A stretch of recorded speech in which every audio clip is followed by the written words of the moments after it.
അതിരുകളില്ലാതെ പരന്നുകിടന്ന നെൽപ്പാടങ്ങളിൽ പകലന്തിയോളം പണിയെടുക്കുന്ന പറയരും പുലയരും ചോവരും ചേറിലും ചളിയിലും പുതഞ്ഞ് കുടിലെത്തുമ്പോഴേക്കും സൂര്യൻ താഴ്ന്നു കാണും. കൂലിനെല്ല് വറുത്തുകുത്തി അരിയാക്കി കഞ്ഞിവെച്ച് കുഞ്ഞുങ്ങളെ ഊട്ടുമ്പോഴേക്കും പാതിരാവ് പിന്നിടും. എല്ലാം സഹിച്ചു ജീവിക്കേണ്ടി വന്നു ജന്മിമാരുടെ അടിമകൾക്ക്.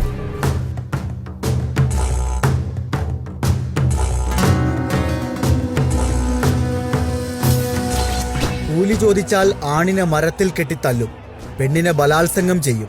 പട്ടിണി കിടന്നും രോഗം വന്നും കുടിയാന്മാരുടെ കുടിലുകളിൽ കുഞ്ഞുങ്ങൾ മരിച്ചു വീണ ആ കാലത്താണ് 1923 പുന്നപ്രയിലെ വെന്തലത്തറ വീട്ടിൽ ശങ്കരന്റെയും അക്കമ്മയുടെയും മകനായി വേലിക്കകത്ത് ശങ്കരൻ അച്യുതാനന്ദൻ ജനിക്കുന്നത്.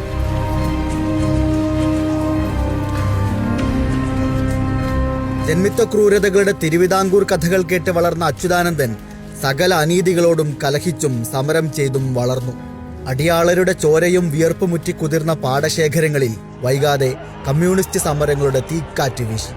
പാടവരമ്പുകളിൽ ചെങ്കൊടിക്കമ്പുകൾ ആഴ്ന്നിറങ്ങി. ആ സമരങ്ങൾക്കൊപ്പം വളർന്ന VS അച്യുതാനന്ദൻ കേരളത്തിലെ കമ്മ്യൂണിസ്റ്റ് പാർട്ടിയുടെ ഏറ്റവും വലിയ നേതാവായി.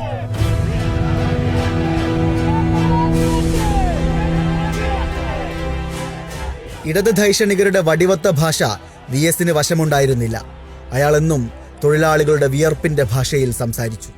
സമരങ്ങളിൽ നിന്ന് അയാൾ മാർക്സിനെയും ലെനിനെയും പഠിച്ചു. പാലക്കാട്ട് നടത്താമെന്ന് വെച്ചാൽ നടക്കില്ല, അടിച്ചു പൊളിക്കും, ജനങ്ങളുടെ ശക്തമായ കൈകൊണ്ട് അടിച്ചത് പൊളിക്കും എന്ന് വരുത്തിയാൽ മാത്രമേ ഇവനെല്ലാം വാലുപൊക്കി ഓടാൻ പോകുന്നുള്ളൂ.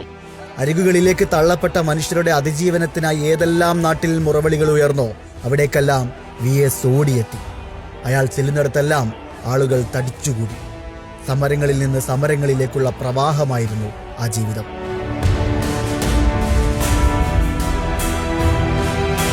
മുഖ്യധാരാ രാഷ്ട്രീയത്തിന്റെ വീക്ഷണകോണുകൾക്ക് പുറത്തെ സകല ജീവിത പ്രശ്നങ്ങളിലും VSന്റെ രാഷ്ട്രീയ ശബ്ദം മുഴങ്ങി.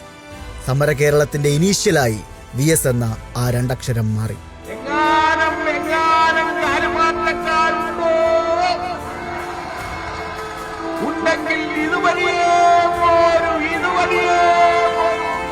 നീട്ടിയും കുറുക്കിയുമുള്ള VSന്റെ ചാട്ടുളി പ്രസംഗങ്ങൾ എതിരാളികളെ നിലംപരിശാക്കി.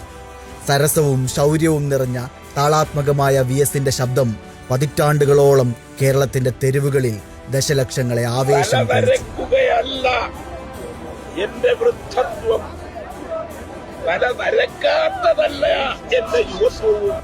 VS പ്രസംഗിക്കാനെത്തുമ്പോഴെല്ലാം മൈതാനങ്ങളിൽ ജനസാഗരമിരമ്പി.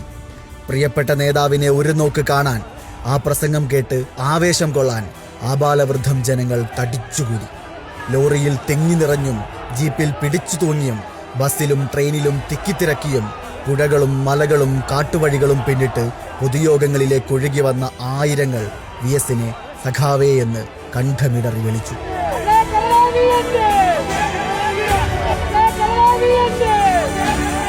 കണ്ണേ കരളേ VS എന്ന് നെഞ്ചിൽ തട്ടി വിളിച്ചവർക്ക് മുന്നിൽ കമ്മ്യൂണിസ്റ്റ് കേരളത്തിന്റെ കണ്ണും കരളുമായി അയാൾ പ്രതിജ്ഞാബദ്ധം നിലകൊണ്ടു. ആശയറ്റ മനുഷ്യരുടെ പ്രത്യാശയായിരുന്നു VS. സ്വാതന്ത്ര്യപൂർവ്വ ഇന്ത്യയിലെ ജന്മിത്വ കാലം മുതൽ ഹിന്ദുത്വാധികാര കാലം വരെ രാജ്യം പിന്നിട്ട ഓരോ രാഷ്ട്രീയ പതിറ്റാണ്ടുകളിലും ജനകീയ പ്രതിരോധങ്ങളുടെ പോർമുഖങ്ങളിൽ അയാൾ ജ്വലിച്ചു നിന്നു. പശുവിന്റെ ഇണയായിട്ടുള്ള കാളയോ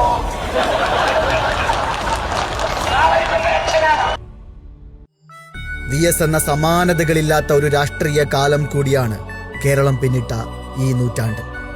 തെരുവുകളെ ശൂന്യമാക്കി, സമരങ്ങളെ അനാഥമാക്കി ആ പോരാട്ട ജീവിതം എന്നേക്കുമായി യാത്രയാവുകയാണ്. സമരങ്ങൾക്ക് പ്രാണൻ നൽകിയ നേതാവിന് വിട.